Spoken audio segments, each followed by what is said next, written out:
In this video we're going to be making a gluten-free Victoria sponge cake. So we've got our bowl ready and I've got my son here who's going to do it. So what's the first thing we need to do? Wash our hands. Okay, so let's go ahead and do that. Okay, so hands are washed, that's all good. So what's the next step, do you think? Turn the oven on. Oh yeah, we do need to do that. So if you put it on at 180. Nice. Great, so I've washed our hands and we've got the oven on. So the next step is going to be adding 150 grams of the sugar into the bowl. So if you could turn the scales on first. 150. That's what we need to do, so give that a go.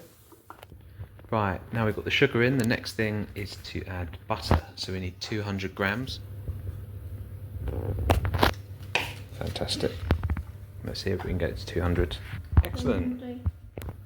So next thing is to put the butter in the microwave. So do you want to do that? Alright, do you want to open the door now? Oh, that looks good. So the reason we're melting the butter is so it mixes a bit easier with the sugar. You could of course take this out of the fridge and just let it reach room temperature. Now we want to add the butter to the sugar. So if you could pour that in, please.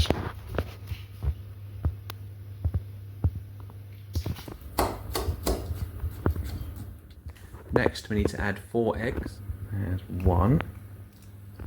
Good job. Now the 3rd.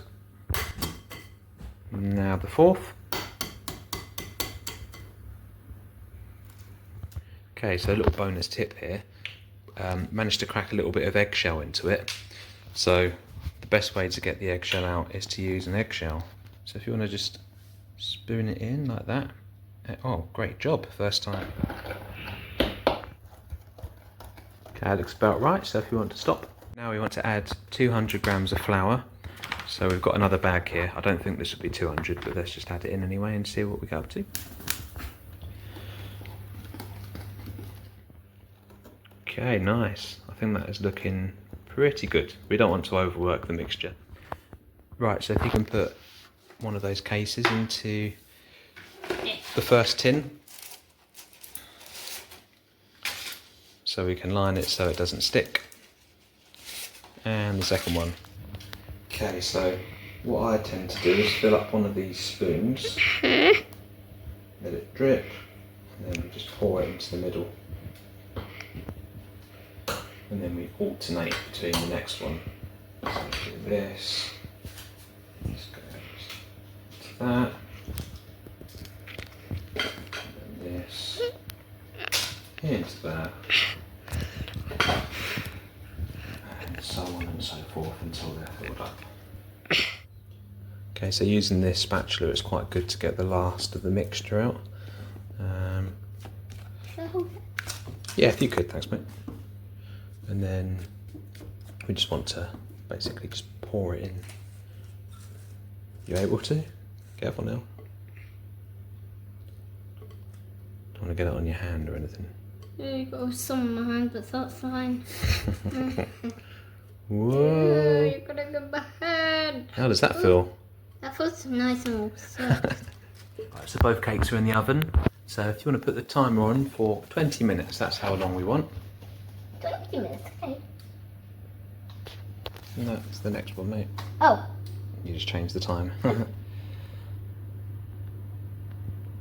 then to 20. Perfect. Right, so let's check the cakes. It's finished beeping. It's been 20 minutes. No, that's all right. I'll do this one.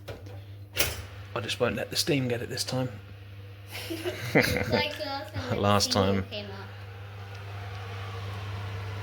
Oh, look at that. We check that it's cooked inside. You put a knife in the middle, and if it's clean, it's ready. But if it's not clean, then it's not ready. Okay, yeah, very good. So give it a try. Ready? Is it clean? Yep. So we have the cake. We put a bit of strawberry jam in the middle. So if you want to mix it round with a spoon, we're going to be spreading it out to the edge. Just put it on top like this. Yay! And we have our victorious sponge cake.